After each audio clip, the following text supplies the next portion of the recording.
ఓం ఓం శ్రీ గురుభ్యో నమః. ఓం శ్రీ గణేశాయ నమః. ఓం శ్రీ కృష్ణ పరబ్రహ్మణే నమః. శ్రీమద్భగవద్గీత అథ ద్వితీయోధ్యాయః సాంఖ్యయోగः. శ్రీ గురుభ్యో నమః. శ్రీ కృష్ణ పరబ్రహ్మణే నమః. శ్రీమద్భగవద్గీత ద్వితీయోధ్యాయము సాంఖ్య యోగము, శ్లోకము 28. అవ్యక్తాదీని భూతాని వ్యక్తమధ్యాని భారత అవ్యక్తనిధనాన్యేవ తత్ర కా పరిదేవనా. భరతవంశీయుడవగు ఓ అర్జున, ఈ ప్రాణులు జన్మకు ముందు ఎలా ఉన్నారో తెలియదు. వాటి మధ్య భాగములో మాత్రమే ఈ జన్మ కనిపిస్తూ ఉన్నది. మరణము తర్వాత ఏమి జరుగుతుందో కూడా తెలియదు. వాటి విషయమై శోకించుట ఎందులకు? శ్రీ గురుభ్యో నమః. 28వ శ్లోకమును పరిశీలిస్తే, అవ్యక్తాధీని భూతాని వ్యక్తమధ్యాని భారత అవ్యక్త నిధనాన్యేవ తత్రకా పరిదేవనా. ఇక్కడ భూతములు అంటున్నారు. భూతములు అంటే ఒక మానవ జాతి మాత్రమే కాదు, అన్ని రకముల జంతువులు అన్నమాట.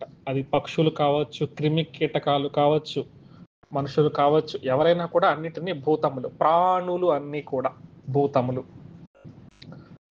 అవ్యక్తాదీని అంటే ఇప్పుడు మనకు కనిపిస్తూ ఉన్నాయి భూతములు కూడా. ఈ భూతములు పుట్టక ముందు అవ్యక్తముగా ఉన్నాయి. ఇంకా ఏం చెప్తున్నారు? అవ్యక్త నిధనాన్ని, మన ప్రారబ్ధానుసారము అన్ని జీవులు కూడా మరణిస్తాయి. మరణించిన తర్వాత కూడా అవ్యక్తంలోకి వెళ్ళిపోతాయి అంటూ ఉన్నారు. అయితే ఈ మధ్యలో మాత్రమే కనిపిస్తున్నాయి. వ్యక్త మధ్యాన్ని అంటే మధ్యలో మాత్రమే కనిపిస్తూ ఉన్నాయి. అది కొంత పీరియడ్ టైం ఉంటుంది. ఒక్కొక్క జీవికి ఒక్కొక్క రకమైన ఆయుష్ ఉంటుంది. వాటి ఆయుష్ ప్రకారము అవి ఆ మధ్యలో మాత్రమే కనిపిస్తుంటాయి. ఈ పుట్టుకకు ముందు అవ్యక్తంలో ఉంటాయి, పుట్టుకకు తర్వాత అవ్యక్తంలో ఉంటాయని భగవంతుల వారు చెప్తూ ఉన్నారు. అయితే అవ్యక్తమును మనం 2 రకములుగా అర్థం చేసుకోవచ్చు. అంటే పుట్టుకకు ముందు మనం లేం కాబట్టి కనిపించడం లేదు. ఈ యొక్క స్థూల దేహము వ్యక్తము కావడం లేదు. వ్యక్తము కావడం లేదు ఈ స్థూల దేహము, కాబట్టి అవ్యక్తము అన్నారు. అంటే ఈ తల్లి గర్భంలో పుట్టక ముందు మనం లేము. అంటే ఈ దేహంతో ఎక్కడున్నామో తెలియదు మనకు. ఇప్పుడు మాత్రమే కనిపిస్తున్నాం కదా. గతం జరిగిపోయింది, ఎలా ఉందో తెలియదు. సరే, ఈ దేహము స్థూల దేహం మరణించిన తర్వాత కూడా మనం కనిపించము, ఈ దేహం కనిపించదు. కాబట్టి ఇది ఒక రకమైన అవ్యక్తం అన్నమాట. ఇది జరుగుతూనే ఉంటుంది, దీని గురించి చింతించవద్దని భగవంతులు వారు చెప్తున్నారు. ఇంకొక అవ్యక్తం ఏంటంటే ప్రళయములు అని ఉంటాయన్నమాట. ప్రళయంలో రాబోయే అధ్యాయంలో ఉంటుంది కాబట్టి అక్కడ వివరంగా చర్చించుకుందాము. బ్రహ్మగారి ప్రళయం ఉంటుంది, చతుర్ముఖ బ్రహ్మగారి ప్రళయం. అప్పుడు జీవులన్నీ కూడా తమతో కారణదేహాలతో తమ గత జన్మలలో చేసుకున్న, ఈ జన్మలలో చేసుకున్న పుణ్య పాప కర్మలన్నీ కూడా ఆ కారణదేహంలో ఉంటాయి. అలాగే అనేక రకమైన కోరికలు వాసన రూపంలో ఆ కారణదేహంలో ఉంటాయి. ఇవన్నీ కూడా అవ్యక్తంలోకి వెళ్ళిపోతాయి అన్నమాట. అవ్యక్తము చతుర్ముఖ బ్రహ్మగారు అనేక లోకాలన్నీ కూడా అవ్యక్తంలోకి వెళ్ళిపోతాయి అన్నమాట. అవ్యక్తంలో నుంచి తిరిగి సృష్టి జరిగేటప్పుడు వారి పాప పుణ్య కర్మలను అనుసరించి వారు ఏ లోకాలలో ఏ విధంగా పుట్టాలి, ఏ జన్మలు తీసుకోవాలి అని తర్వాత మరలా సృష్టి పరంపర జరుగుతూ ఉంటుందన్నమాట. మరలా ప్రళయం వచ్చినప్పుడు మరలా అవ్యక్తంలోకి పోతాయి. ఈ జీవులు మోక్షము పొందేంత వరకు కూడా ఈ ప్రాసెస్ అనేది జరుగుతూనే ఉంటుందన్నమాట. అవ్యక్తంలోకి వెళ్ళడము, మళ్ళా కర్మలను అనుసరించి జన్మలు తీసుకోవడము, మళ్ళా అనేక కోట్ల జన్మలు, మరలా అవ్యక్తములకు పోవడము, ఇది జరిగే పరంపరే. కాబట్టి ఓ అర్జున, నువ్వు ఈ భీష్మ ద్రోణాదులు ఎవరైతే ఉంటూ ఉన్నారో వారిని నేను చంపుతాను అని కదా నువ్వు భావిస్తూ ఉన్నావు. వీరి దేహములు ఇప్పుడు కనిపిస్తున్నాయి, ఇంతకు ముందు నువ్వు చూడలే కదా, నీకు తెలియదు కదా. అలాగే ఈ దేహము నువ్వు చంపకపోయినా కూడా చనిపోతుంది, కాల ప్రవాహాన్ని అనుసరించింది, చనిపోతూ ఉంటుంది స్థూల దేహము.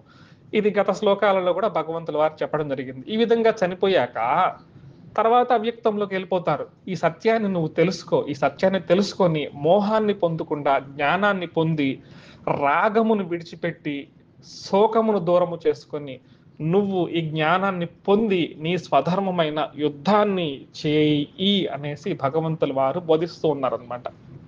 చాలా అద్భుతమైన శ్లోకము.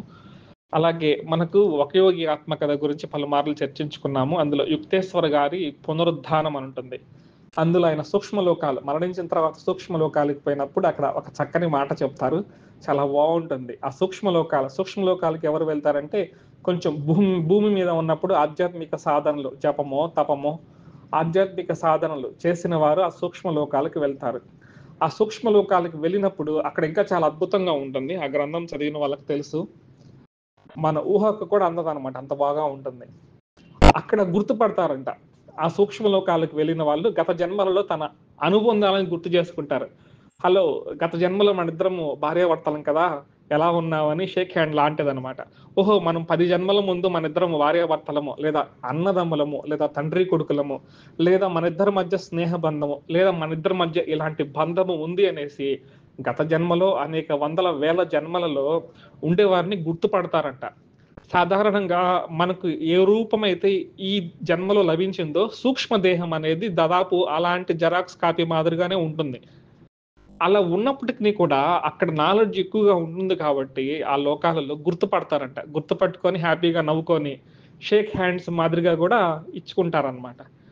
కాబట్టి ఈ భూలోకంలో ఉన్నప్పుడే మనము ఈ విధంగా ఎవరైనా మరణించినప్పుడు దుఃఖపడము, వారి యొక్క బంధము ఇంతటితోనే అయిపోయింది అని బాధపడడము, లేదా మనమై మరణిస్తామనేసి ఇక్కడితో ఆగిపోతుందని బాధపడడం అనే ప్రక్రియలు జరుగుతూ ఉంటాయి. మనకు అందుకు దుఃఖం వస్తుంది. ఈ దుఃఖాన్ని రూపుమాపేందుకు భగవంతుల వారు ఆత్మ యొక్క శాశ్వత తత్వాన్ని తెలుపుతూ ఉన్నారు. ఈ యొక్క దేహం యొక్క అశాశ్వత తత్వాన్ని తెలుపుతూ ఉన్నారు. వ్యక్తము ఎప్పుడు, అవ్యక్తం ఎప్పుడు అని చెప్తూ ఉన్నారు. కాబట్టి దీని గురించి శోకించవలదని చెప్తూ ఉన్నారు. ఇది సాధన కూడా చేసి అనుభవంలోకి తెచ్చుకోవాలి. కేవలము భగవద్గీత గ్రంథాలు, ఉపనిషత్తులు ద్వారా భగవంతుల వారు బోధిస్తూ ఉన్నారు, మనం వింటూ ఉన్నాము. అయితే ఇది దృఢపడాలి అంటే ఇప్పటికి బాగుంటుంది. కొంతసేపటికి మాయ మరలా మనల్ని కమ్మేస్తూ ఉంటుంది. వినేటప్పుడు, చదువుకునేటప్పుడు బాగుంటుంది. భగవద్గీత గ్రంథాలను మనం మూసివేసి వేరే కార్యక్రమాలు ఉన్నప్పుడు మరలా మాయ కమ్ముకుంటూ ఉంటుంది. ఈ భావన భగవద్గీత గ్రంథాలు చదువుకునేటప్పుడు అదే భావన స్థిరంగా ఉండాలంటే కనీసం రోజుల్లో కొంతసేపు సాధన చేయాలి. అది ఏ సాధనైనా కావచ్చు.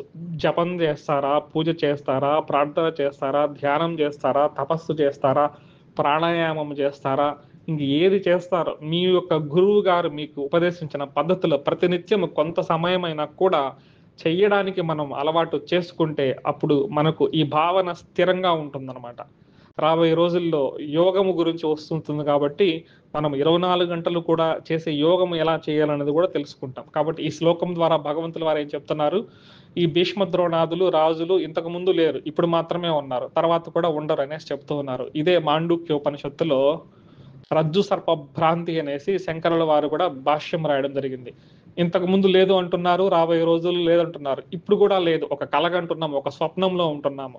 ఒక స్వప్నంలో ఒక వ్యక్తి కలగంటూ ఉన్నాడు, తనకు పెళ్ళైనట్టు, భార్య వచ్చినట్టు, బిడ్డలు కలిగినట్టు, కష్టాలు వచ్చినట్టు, దుఃఖపడినట్టు అనేక రకాల కలగంటూ ఉన్నాడు.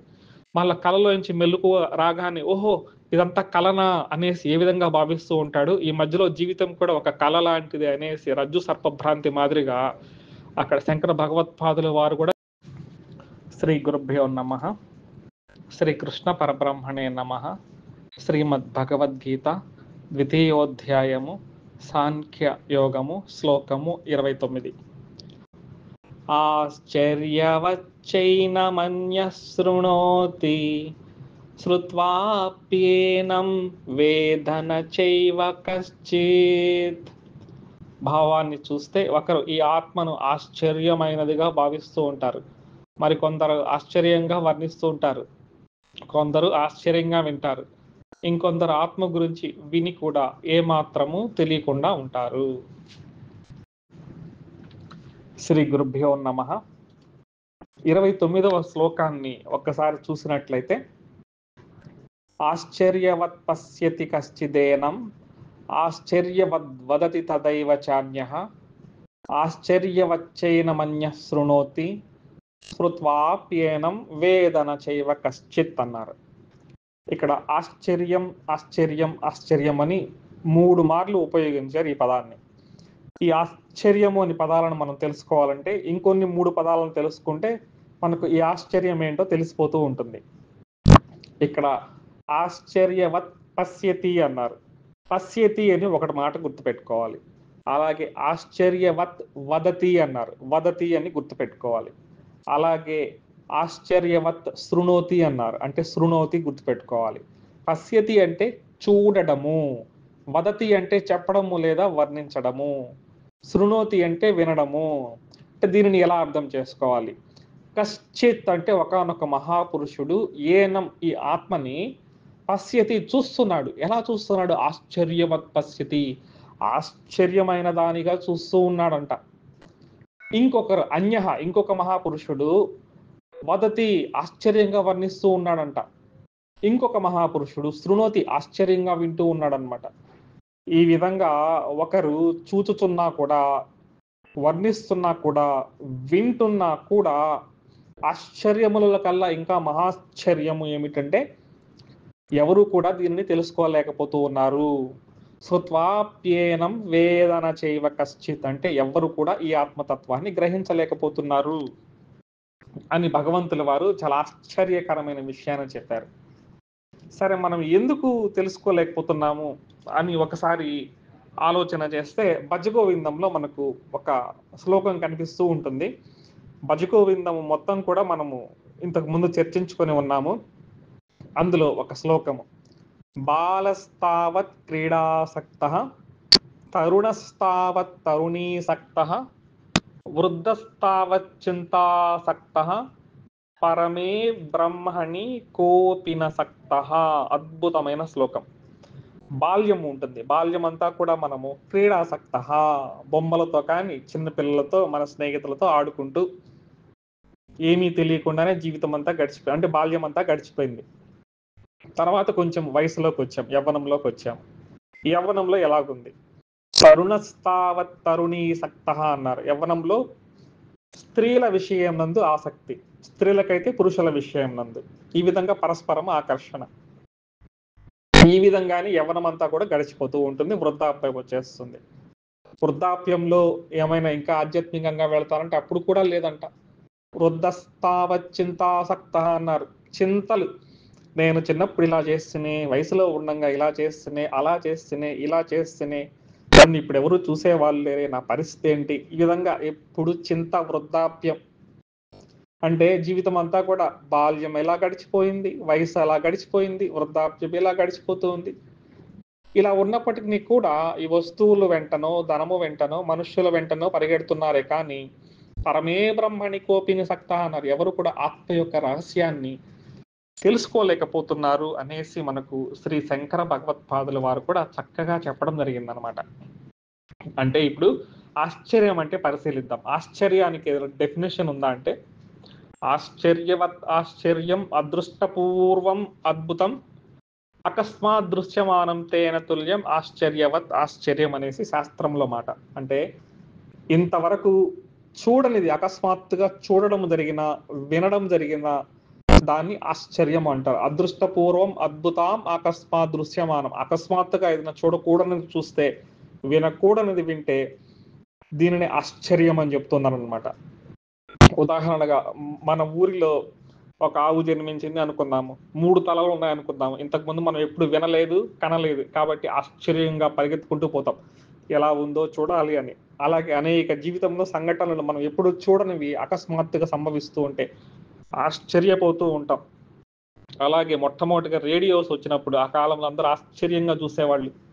తర్వాత టేప్ రికార్డర్లు వచ్చాయి, టీవీలు వచ్చాయి, మొబైల్స్ వచ్చాయి. ఇప్పుడు ఆర్టిఫిషియల్ ఇంటెలిజెన్సీ రాజ్యం వెళ్తూ ఉంది.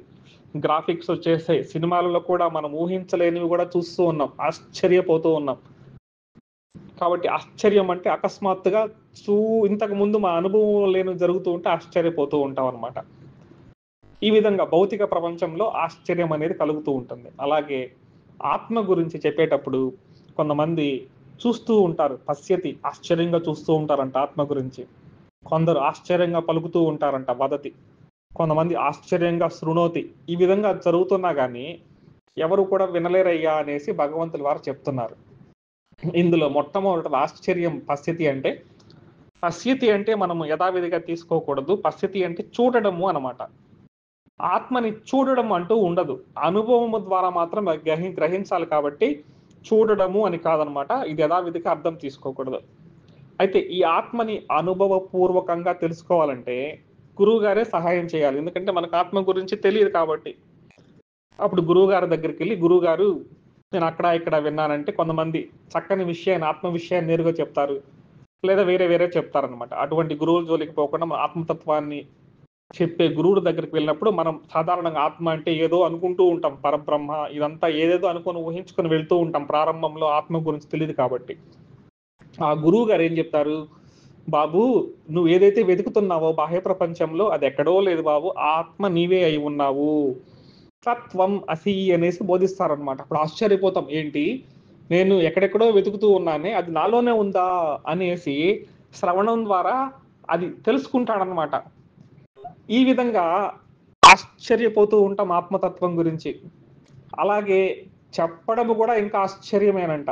ఎలా అంటే ఉపనిషత్తు ఏం చెప్తుందంటే, యతో వాచో నివర్తంతే అప్రాప్య మనసా సహా అంటే ఆ వాక్కు కూడా చెప్పలేదంట, మనసు కూడా అక్కడికి పోలేదంట. వాక్కు చెప్పలేదు, మనసు పోలేదు, ఇంకెలా చెప్పాలి? అయినా చెప్తున్నాం. ఉపనిషత్తుల ఆధారంగా, ఋషుల ఆధారంగా మనం కాదు, గురువులు ఏం చెప్తారంటే చక్కగా మళ్ళీ మళ్ళీ బోధిస్తూ ఉంటారు. అంటే చెప్పడం కూడా ఒక ఆశ్చర్యమే. అంటే గ్రహించలేని ఆత్మ ఏదైతే ఉంటుందో ఆ గ్రహించలేని ఆత్మని కూడా చక్కగా బోధిస్తున్నారు కదా, ఇది కూడా ఆశ్చర్యమే కదా అంటున్నారు. వినడం కూడా ఆశ్చర్యమే. సరే గురువు గారా చెప్తూ ఉన్నారు, శిష్యుడు కూడా ఆసక్తిగా వింటూ ఉన్నాడు కదా, అది కూడా చాలా ఆశ్చర్యమే అని చెప్తూ ఉన్నారనమాట. గురువు గారు అనుభవం ద్వారా నేర్చుకున్నారు, వింటూ ఉన్నారు. శిష్యుడు కూడా వింటూ, ఆహా తత్వమసి అన్నారే గురువు గారు, నేనేనా పరబ్రహ్మము, నేనేనా ఆత్మ, అయమాత్మ బ్రహ్మణ అనేసి చెప్తూ ఉంటారనమాట. ఈ విధంగా చెప్తూ ఉన్నప్పుడు ఇది కూడా ఆశ్చర్యమే అని చెప్తూ ఉన్నారు. ఈ విధంగా ఆశ్చర్యంగా చూస్తూ ఉన్నారు, ఆశ్చర్యంగా చెప్తూ ఉన్నారు, ఆశ్చర్యంగా వింటూ ఉన్నారు. అయినప్పటికీ కూడా తెలుసుకోలేకపోతున్నారనేసి భగవంతుల వారు చెప్తూ ఉన్నారు. ఎందుకు తెలుసుకోలేకపోతున్నారంటే ఇంద్రియములు అనేవి బాహ్యంగా ఉంటాయి కాబట్టి, ఆ బాహ్యంలోనే రమిస్తూ ఉంటాయి కాబట్టి, ఇంతకుముందు భజగోవిందంలో చెప్పుకున్నట్టు మన లోపలికి మనం ప్రయాణం చెయ్యము కాబట్టి, సాధన అనేది ఉండదు కాబట్టి, గురువుల దగ్గరికి వెళ్ళం కాబట్టి, భగవద్గీతాది గ్రంథాలు చదవం కాబట్టి, ఇది అప్పుడప్పుడు వింటూ ఉన్నా ఎవరైనా యూట్యూబ్‌లోనో మహనీయులు చెప్తున్నా విన్నప్పుడు చాలా ఆశ్చర్యపడుతూ ఉంటాం అనమాట. మన దేహం లోపల ఇంత ఉందా అనేసి. గురువుగారు ఏం చెప్పారు, తత్వమసి అన్నారు. నీలోనే ఉంది అని చెప్తూ ఉన్నారు అంతా కూడా. అంటే బ్రహ్మాండంలో ఏదైతే ఉంటుందో అనేక ఖగోళాలు, సూర్యులు, చంద్రులు, అనేక లోకాలన్నీ కూడా మన శరీరం లోపల కూడా ఉంటుందన్నమాట. ఇది ఇంకా ఆశ్చర్యం కదా. అయినా కూడా సాధన చేయలేకపోతూ ఉన్నాం. ఎందుకంటే ఇంద్రియాలు బాహ్యంగా ఉంటాయి కాబట్టి. అందులోన ఈ కలియుగంలో, అందులోన ఈ సోషల్ మీడియా యుగంలో ఇంకా ఆకర్షణలు ఎక్కువైపోతూ ఉన్నాయి కాబట్టి, ఈ లోపల ప్రయాణం అనేది మనకు జరగడం లేదనమాట. కాబట్టి తెలుసుకోలేకపోతున్నారే. భగవద్గీతను ఎన్నో సార్లు మనం వింటూ ఉన్నాము, ఎన్నో సార్లు పారాయణం చేస్తున్నాము. అయినప్పటికీ కూడా మన లోపల ఏముందో మనం తెలుసుకోవడానికి ప్రయత్నం చేయడం లేదు. అలాగే ఇప్పుడు మనము శ్రీ లలిత అమ్మవారి సహస్రనామాలు చదువుకుంటూ ఉంటాము. అక్కడ ఎన్నో సార్లు వచ్చింది. అంటే 38వ శ్లోకం ఒకసారి పరిశీలిస్తే, మూలాధారైక నిలయ బ్రహ్మ గ్రంథి విభేదిని మణిపురాంతరుదిత విష్ణు గ్రంథి విభేదిని అని 38వ మంత్రంలోను, 39వ దాంట్లో ఆజ్ఞా చక్రాంతరాళస్థ రుద్ర గ్రంథి విభేదిని సహస్రారాంబుచారూఢ సుధాసారా వివర్షిణి అని మనకు శ్రీ అమ్మవారి లలితా సహస్రనామాల్లో కూడా వచ్చాయన్నమాట. అంటే ఎవరైతే సాధన చేస్తూ ఉంటారో ఈ సాధన చేసే వాళ్ళకి ఆ యొక్క ఇడా పింగళ నాడుల మధ్య ఉండే సుషుమ్న ఏమవుతుందంటే, ఆ సుషుమ్నలోకి ప్రాణము ప్రవేశించినప్పుడు మూలాధారం అనేది యాక్టివేట్ అవుతూ ఉంటుందన్నమాట. అప్పుడు ఆ మూలాధారంలో అక్కడ అమ్మవారి గురించి చెప్తూ ఉన్నారు. మనము అంతరార్థాలను పఠించకుండా కేవలము మంత్ర రూపంలో పఠించుకోవడం వలన పెద్ద ప్రయోజనం ఉండదు. అంటే అమ్మవారి శక్తి చూడండి. మూలాధారైక నిలయ అక్కడ అమ్మవారు ఉన్నారనమాట మన మూలాధారంలో. అలాగే బ్రహ్మ గ్రంథి విభేదిని అన్నారు. ఇక్కడ బ్రహ్మ గ్రంథి విభేదిని అంటే మనకు మూలాధారం ఉంటుందన్నమాట. అక్కడ 3 గ్రంథులు ఉంటాయి. బ్రహ్మ గ్రంథి, తర్వాత విష్ణు గ్రంథి, తర్వాత రుద్ర గ్రంథి అని ఉంటుందన్నమాట. బ్రహ్మ గ్రంథిలో సాధన చేసే సాధకుడికి అక్కడ ఒక శివలింగం కనిపిస్తుంది. ఈ సాధన చేసే వారికి అందరికి కూడా కనిపిస్తుంది అక్కడ. అక్కడ శివలింగం కనిపిస్తుంది. మహనీయులు ఋషులు అక్కడ దర్శించి ఆ శివలింగ తత్వాన్ని మనకు దేవాలయాలు పెట్టారనమాట. అంటే మనం బాహ్యంగా మాత్రమే చూస్తున్నాం కానీ లోపల ప్రయాణం చేయలేదు కాబట్టి అక్కడ మనము గమనించలేకపోతున్నాం. అంటే ఎప్పుడైతే అక్కడ శివలింగం కనిపిస్తూ ఉంటుందో ఆ బ్రహ్మ గ్రంథి అనేది అక్కడ విభేదనం చెందుతూ ఉంటుంది. ఈ సాధన చేయలేని వాళ్ళు లలితా సహస్రనామంలోని ఇక్కడ బ్రహ్మ గ్రంథి విభేదిని అనేసి ముందు ఒక మంత్రం ఉంటుంది. కొన్ని అక్షరాలు ఉంటాయి, తర్వాత కొన్ని అక్షరాలు ఉంటాయి. ఇలా దీన్ని పఠించడం ద్వారా మనలో బ్రహ్మ గ్రంథి అనేది విభేదనం జరుగుతూ ఉంటుందన్నమాట. ఇది ఒక రహస్యం. అలాగే విష్ణు గ్రంథి ఉంటుందన్నమాట. ఈ విష్ణు గ్రంథి దగ్గరికి వచ్చేటప్పుడు కూడా అక్కడ ఒక శివలింగం కనిపిస్తూ ఉంటుంది. అక్కడ కూడా గ్రంథి భేదం జరగాలంటే సాధనతో జరగచ్చు. లేదా లలితా సహస్రనామాలను ఈ విష్ణు గ్రంథి విభేదిని అనే మంత్రానికి ముందు కొంచెం వెనక ఉన్నాయి, కొన్ని రహస్యం ఉంది. అది చదువుకుంటూ ఉంటే పఠిస్తూ ఉంటే విష్ణు గ్రంథి కూడా విభేదనం జరుగుతుంది. ఇంకొంచెం పైకి వెళ్తే మనకు 39వ శ్లోకంలో చెప్పినట్టు ఆజ్ఞా చక్రాంతరాళస్థ రుద్ర గ్రంథి విభేదిని అని ఉంటుంది. అంటే ఆజ్ఞా చక్రం 2 రకములుగా ఉంటుందన్నమాట. మనకు కనుబొమ్మల మధ్యలో 2 రకాలుగా ఉంటుంది. ఆ 2 రకాలుగా ఉంటే మధ్యలో రుద్ర గ్రంథి ఉంటుందన్నమాట. అక్కడ వజ్రతుల్యముగా మనకు శివలింగం కనిపిస్తుంది. అంటే మనం సాధన చేసేటప్పుడు కనిపిస్తూ ఉంటుందన్నమాట. మనం సాధనలో ముందుకు వెళ్ళలేదనుకోండి, ఈ విధంగా రుద్ర గ్రంథి విభేదిని అనే అమ్మవారి నామాలను ఒక సంఖ్యలో జపిస్తే ఆ రుద్ర గ్రంథి అనేది విభేదనం జరుగుతుంది. తర్వాత సహస్రారంలోకి మన శక్తి పోతూ ఉంటుందన్నమాట. అంటే ఇదంతా కూడా మన అంతర ప్రయాణం అన్నమాట. ఇదంతా కూడా మనం ప్రతి నిత్యము చదువుతూనే ఉన్నాం అమ్మవారి నామాలు, కానీ తెలుసుకోలేకపోతున్నాం ఏంటి విషయం అనేది. అలాగే మనం చివరి శ్లోకాన్ని పరిశీలించినట్లయితే 182.5 శ్లోకాలు కదా. చివరిగా ఏముంటుంది? శివ శక్త్యైక్య స్వరూపిణి ఉంటుంది. అంటే మూలాధారంలో ఉండే ఆ శక్తి ఆజ్ఞా చక్రంలో ఉండే శివునిలో లైక్యం అవుతూ ఉంటుందన్నమాట. అంటే ఐక్యం అవుతూ ఉంటుంది. కాబట్టి ఇవన్నీ కూడా ఆశ్చర్యాలే. మన లోపల అనేక బ్రహ్మాండాలు ఉన్నాయి, అన్ని ఆశ్చర్యాలే అన్నమాట.